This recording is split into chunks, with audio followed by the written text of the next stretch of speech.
Hello, আসসালামু আলাইকুম বন্ধুরা, কেমন আছেন?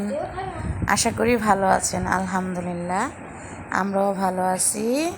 আজকে আপনাদের সাথে আমি শেয়ার করব সবুজ সবুজ করলা ভাজির সাথে মাছ রান্না, লতি দিয়ে ইলিশ মাছের রান্না।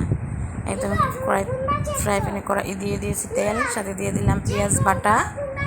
বন্ধুরা, এই দেখুন পেঁয়াজটা আমি ভেজে নিতেছি। এই যে এখন আমি পেঁয়াজটা ভেজে নিচ্ছি। বন্ধুরা দেখেন, আমি ভেজে নিয়ে এটার সাথে আমি এখন দিয়ে দিব জিরা বাটা, সামান্য একটু আদা রসুন বাটা, জিরা বাটা এবং সামান্য একটু আদা রসুন বাটা দিয়ে দুইটা মশলা দিয়ে আজকে আমি এই মাছটা রান্না করব। দিয়ে দিলাম হলুদ গুঁড়ো, দিয়ে দিলাম মরিচের গুঁড়ো, অনেক পরিমাণ মরিচের গুঁড়ো দিয়ে দিলাম। এখন এই মশলাটা আমি ভালোভাবে কষিয়ে নেব। বন্ধুরা দেখুন, এই তো এখন আমি পানি দিয়ে দিলাম, মানে মশলাটা পুড়ে যাচ্ছিলো, এই জন্য বন্ধুরা পানি দিয়ে দিলাম। দেখেন, পানি দিয়ে এই মশলাটা আমি সুন্দরভাবে কষায় নিব যতক্ষণ পর্যন্ত উপরে তেল না ওঠে। এই তো বন্ধুরা, এই যে ইলিশ মাছ নিয়ে নিয়েছি, ধুয়ে মশলা মাখিয়ে রেখেছি। এই যে দেখুন বন্ধুরা, আমার মশলাটা প্রায় কষানো হয়ে আসছে। এখন আমি আরেকটু ভালোভাবে কষিয়ে তারপরে মাছ দিয়ে দেব। বন্ধুরা এই তো দেখেন, এই যে আমার মাছ, সাথে যে লতি, আমি লতিটা কালকে রাত্রেই ভাপ দিয়ে রেখেছিলাম পরিষ্কার করে। এই যে এখন মাছ দিয়ে দিলাম। এই যে দেখুন বন্ধুরা, আমি মাছ দিয়ে দিচ্ছি। মাছটা আমি ভালোভাবে কষিয়ে সামান্য একটু পানি দিয়ে একটু সিদ্ধ করে নেব। যেহেতু আমার লতিটা সিদ্ধ করা, তাই আমার বেশিক্ষণ করতে হবে না, এই জন্য আমি আগেই মাছটা একটু সিদ্ধ করে নিচ্ছি সামান্য একটু পানি দিয়ে। এই তো বন্ধুরা দেখতে থাকেন আপনারা। পাশের চুলায় করে নিলাম পেঁপে ভাজিটা। এই যে বন্ধুরা দেখেন, পেঁপে ভাজিটা আমার কত সুন্দর হয়েছে। এটা আপনাদের দেখালাম না কীভাবে করছি। আজকে শুধু ইলিশ মাছ ভাজিটাই দেখাইলাম আপনাদের কীভাবে করছি। এটা রেসিপিটাও দিলাম।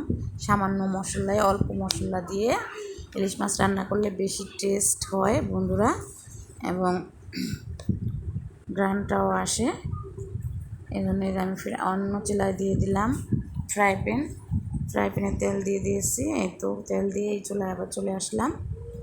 এই তো মাছটা একটু নাড়াচাড়া দিয়ে দেখতে যে মাছটা সিদ্ধ হয়েছে কিনা। এই তো দেখেন বন্ধুরা, হ্যাঁ এই তো দেখতে দেখেন বন্ধুরা, আমি চুলায় চলে গেলাম। তেলটা আমার গরম হয়ে আসছে। এটার মধ্যে আমি বাচ্চাদের জন্য মাছটা ভেজে নিব। যেহেতু লতি দিয়ে মাছের কাটা মানে মাছের মাথা দিয়ে ভেঙে রান্না করছি, তাই বাচ্চারা খেতে পারবে না, তাই বাচ্চাদের জন্য দুপুরের জন্য ইলিশ মাছটা ভেজে নিচ্ছি।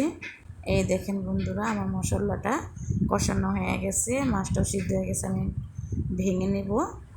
এই তো বন্ধুরা, আমি ভেঙে নিচ্ছি বন্ধুরা। এখন আমি এটাকে একটু ভালোভাবে নেড়ে চেড়ে কষিয়ে, এই দেখুন তেল উঠে গেছে। এখন আমি দিয়ে দেবো লতিটা।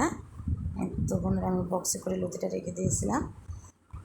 এখন আমি এটাকে ভালোভাবে মিশিয়ে নিচ্ছি। বন্ধুরা দেখতে থাকেন আপনারা। আমার 5 থেকে 7 মিনিট লাগছে আমার লতিটা কমপ্লিট হইতে। বন্ধুরা এই যে দেখুন বন্ধুরা, এই যেভাবে আমি মিশিয়ে নিয়েছি। এই যে এখন আমি এটা একটু, এই যে চলে আমার মাছ ভাজাটা হয়ে আসছে, একটু ঢেকে দিলাম 2-1 মিনিটের জন্য। একটু লবণটা দিতে ভুলে গেছিলাম বন্ধুরা, তাই লবণটা দিয়ে দিলাম। তো এই পাশে দেখুন মাছটা উল্টে নিচে লাল লাল করে ভেজে নিলাম ইলিশ মাছটা বাচ্চাদের জন্য। এই লেজাটা এখন একটু ভেজে নেব, মচমচে হয় না এখনও, এই জন্য।